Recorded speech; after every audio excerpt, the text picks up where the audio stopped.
Now we have a decent basic button, but let's add a few details to kind of finish it off. We can add pretty much whatever we want to this button.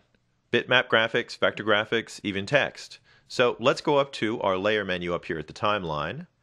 I'm going to add a new layer, and we'll give this a text label.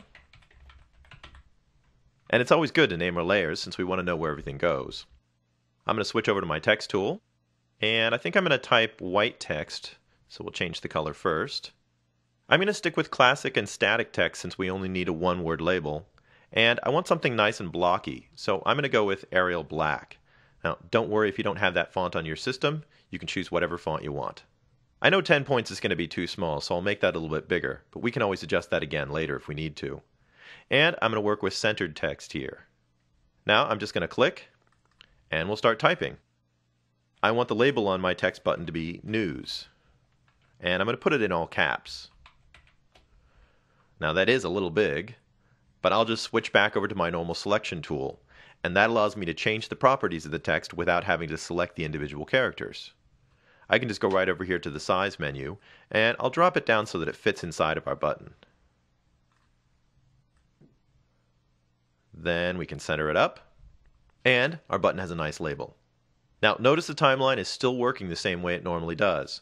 When I created a new layer, it added the first keyframe in the up frame, and just like in a normal timeline, it usually adds frames right up to the end of the current timeline. And that means my text is going to be here in the over and the down frames as well. We can move our playhead around and see the dark blue with the light text, and we can see here that our text isn't changing, but just the background is. Let's test our button. I'm going to go out to Test Movie. And we can see that we get the color change on the rollover. Even the click is working. So adding more graphic elements to your button isn't going to cause any problems at all. Now, of course, there are some other things we can do outside of the button to give it a little pizzazz. Let me go back to Scene 1. Now, we've got our button right here on the stage, just like any other symbol. I'm going to click on it, and we can see over in our properties that we have access to position and size, color effect, things like tinting and alpha. Let me close those two up. And let's take a look at our filters down here at the bottom. We've used a couple of these before. I create a new filter by using the icon down in the bottom corner. And I can pick from one of the filter settings. And I'm just going to go for a quick bevel. Now we can see the settings we can play with in the bevel. I'm getting a dark shadow on the bottom and kind of a white highlight on the top of my button. I've got a strength setting and a quality setting.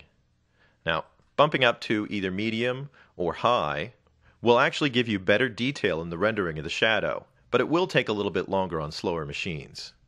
I'm going to drop the strength down just so it's not quite so overwhelming. Maybe down to about 60% or so. If you wanted to, you could also change the angle and the distance, but I'm thinking that looks pretty good for our button. Let me click away from it here, and we can see that it kind of gives it a nice raised look. And what's really neat is that's going to work for all of the settings inside the button as well. Let's test our movie with this new filter setting. There's my button, and we can still see that we're getting a nice rollover and a click. And both of those states have the filter applied to them as well, since we applied it to the entire button. In addition to our news button, I also wanted a weather and sports button, and it would probably be good if it looked just like this one so that they matched. Of course, I don't want to do all that work again, so what we can do is go over to our library where our button is stored, and we can make some copies of it. There's our news button in the library, and if we just select it, we can go up to the options menu in the library. Now, this is actually full of all kinds of different things that you can do, and you might have noticed that every single panel has an options menu. Some of them aren't quite as full as this, but they will give you some other settings that you can play with. The one I'm looking for here is right up here under Duplicate. Now, that's going to create a copy, and it automatically names it, but I'm going to rename this one Weather Button. We do get a choice for the type, but notice the registration's already been set because we're copying the previous button that we already made. So let's just click OK, and let's make one more duplicate. I'll go back to News, bring up my Options pull-down menu, and choose Duplicate once again. And this one we'll call the Sports button.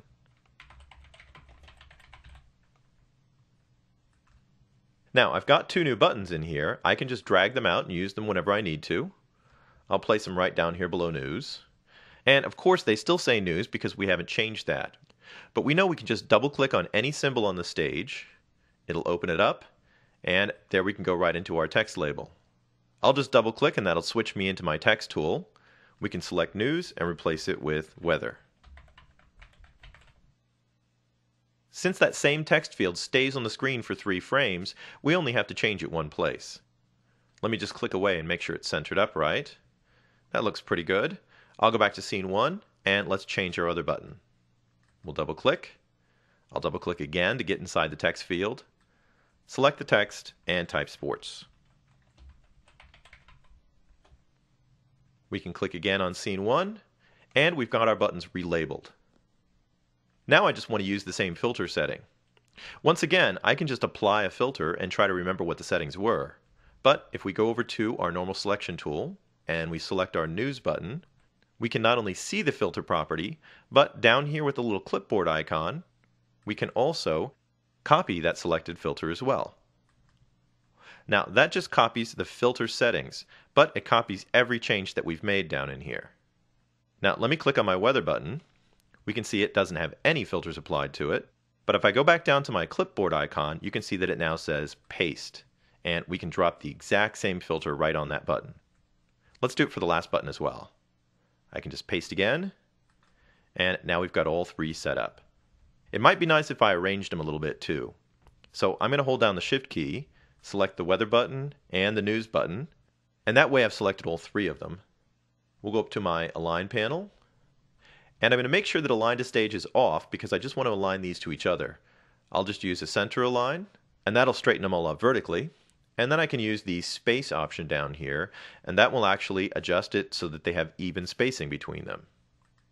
We'll click away, and now our interface looks pretty good.